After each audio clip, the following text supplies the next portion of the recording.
only plants that are here are plants that can survive like up to a year or several years without any water at all. That's where the San Andreas Fault is. Oh wow, so the palm trees pop up because there's water? Yeah, you go from the silence of the desert into this immediate cool, noisy landscape. But everything lives in here. You got bats, you got bugs, you got birds that build nests in here. They host everything that lives in the desert. It's like an apartment complex for life. That's a giant palm tree seed right there. Some of these ponds have desert pupfish, and they've been here since the last ice age. At some point, there's going to be a huge earthquake, and California is just going to slip off into the ocean.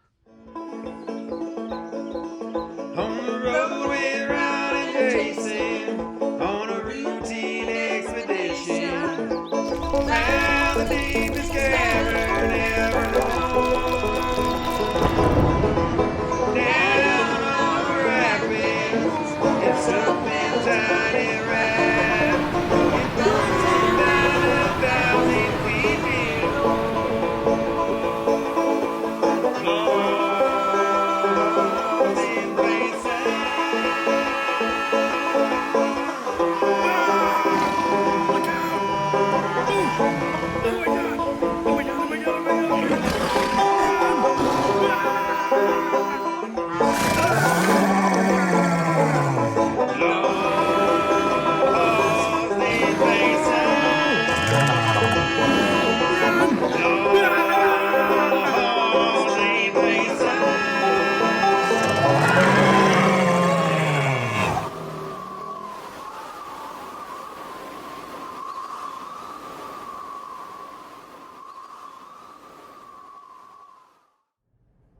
So we're driving out in the middle of the desert, sand and stuff, and then all of a sudden you see palm trees over here. You see that slash of green? That's all palm trees.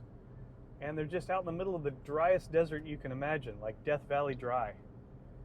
And anywhere you see palm trees along here, we're on the northern end of the Coachella Valley. That's where the San Andreas Fault is. Oh wow, so the palm trees pop up because there's water? Yeah, you've got, well, Palm Springs, Desert Hot Springs, you know, all these places are named after springs, and they have springs everywhere. Well, not everywhere, but in certain places. And all along the desert fault line, that's where the water comes up to the surface, or comes up to below the surface. So we're out in the sandy sand, and the only plants that are here are plants that can survive like at least up to a year or several years without any water at all. And then all of a sudden they're palm trees, which, you know, need a lot of water. But where the San Andreas Fault is, that's where the water bubbles up.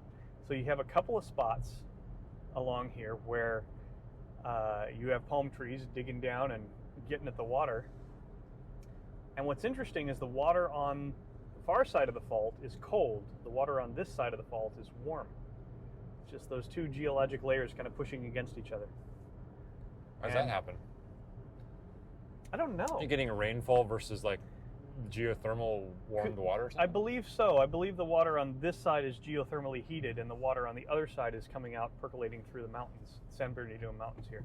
You can see this palm oasis all along here.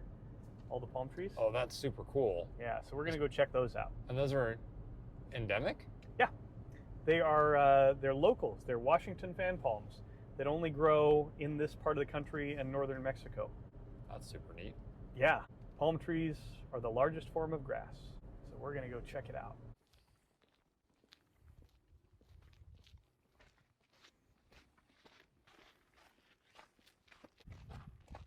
How are my teeth? They look great. Cool. Wow, look at all these palm trees. That's so cool, just out in the middle of the desert. The cartoons where somebody's crawling across the desert, and then there's an oasis with a couple of palm trees, Yeah. and a nice little pool. That really is the way it is. I mean, that's really what this is like out here. It's a mirage-y. Mm-hmm. No staff. We are here. I can't read that at all. Cool. Desert iguana. I had a pet one of those. He was about that long. He liked peas and mealworms. What I like is when you get in here, you go from the silence of the desert into this immediate, cool, noisy landscape. Birds, ravens, these little fringe-toed lizards. When they run, they pick up their tail in a little hook shape. When they stop, if it's hot, they'll lift up 1 foot, then another foot. 1 foot, then another foot. Like they're going, ooh, ooh, hot, hot, hot. Can you imagine in these piles of brush here, how many things call this place home? If you were a mouse, you could live your entire life inside one of these piles. Right? Rats and snakes. I mean, look at this pile. It's you know, tall as I am. A lot of them are way taller than I am. Yeah, this is just, it's like an apartment complex for life. You can see a little bit of mud down there where the water's coming through. You get stuck in it. You need 4-wheel drive. Need a hand? Yeah, no, it's a device to stop good-looking men. Unfortunately, she didn't stop us and ask for our help, so what does that say? My ego's bruised. Oh, see here? This is the greatest thing you can see in the desert. Now, if you don't live in the desert, you don't appreciate how miraculous and amazing this is, but just one of the few places you'll find water around here. How That's cool. Unlikely. Is that just coming out of the ground? Just squeezing out of the ground, right out of the fault. It's a cool day, but you notice how much cooler it is right here? With all that shade. Between the shade and the water. It's amazing how much cooler it is just with a little bit of water around. Just a little trickle running down here. A little bit of mud. Although the smell is not great. It's not a great smell, but it is the smell of life. Imagine how much wildlife is going to come from so far away to live in this area. Well, and it's not just the macro stuff, not just the big animals. There's all sorts of microbes living in that goo too. Well, some of these ponds have desert pupfish. Oh yeah. They have fish that have been in here. They're little tiny fish. They look like little minnows. And they've been here since the last ice age. Aren't those the ones that live in caves? Some of them live in caves, yeah. But they, and you can actually see some down here in the pool. And how in the world would fish get in here? Because this isn't a tributary to anything. It's when Coachella Lake dried up at the end of the last ice age. These fish were just kind of left to fend for themselves in these little tiny ponds. And they've been here for 12,000 years.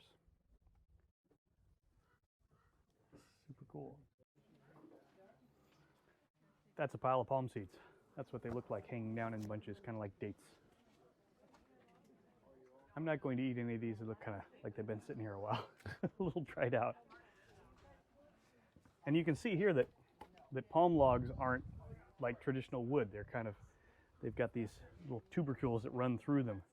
So you can't carve one like you'd carve a stump. You can't make a chair out of it. It's kind of squishy, compressible wood. They did a great job here, though. That's cool. That's why they don't make anything out of palm wood, huh? Yeah.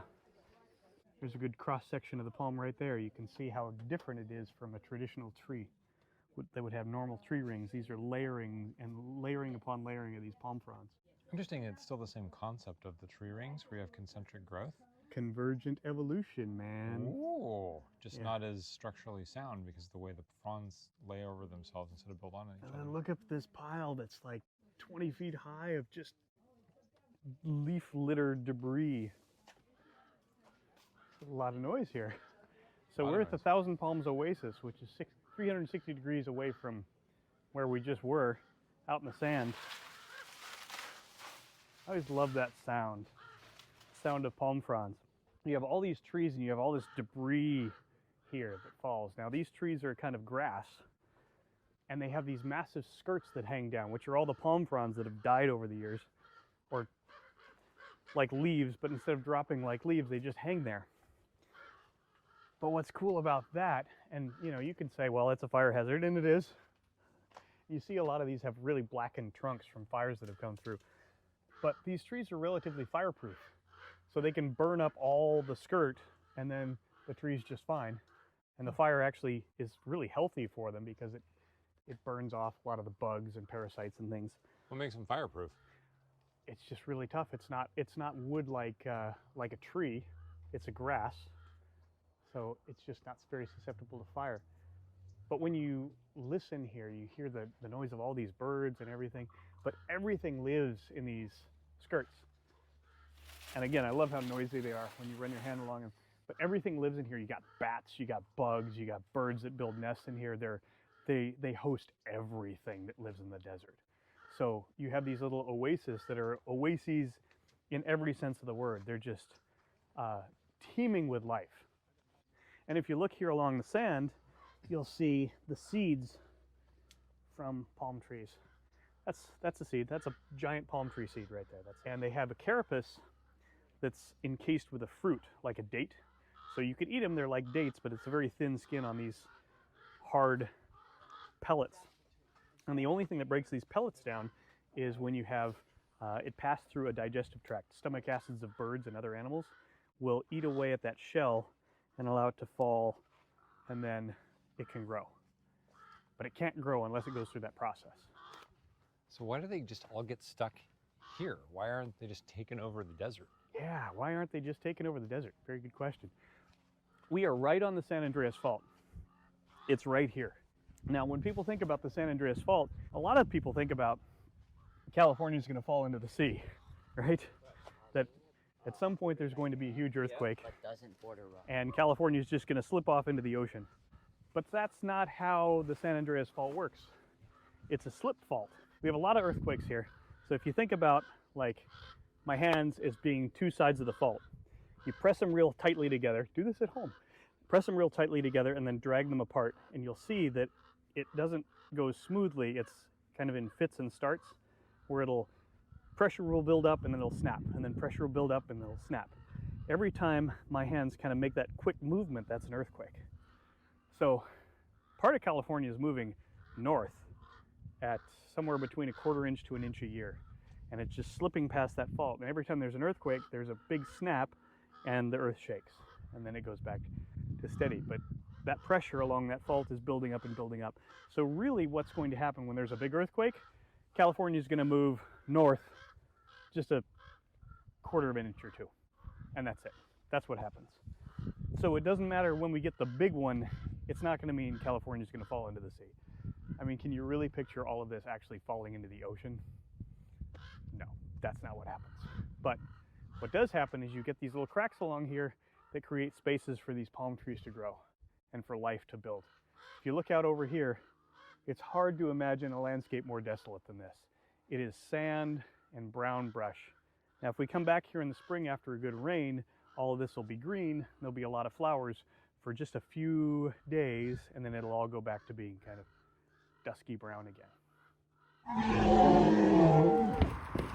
Arms waving.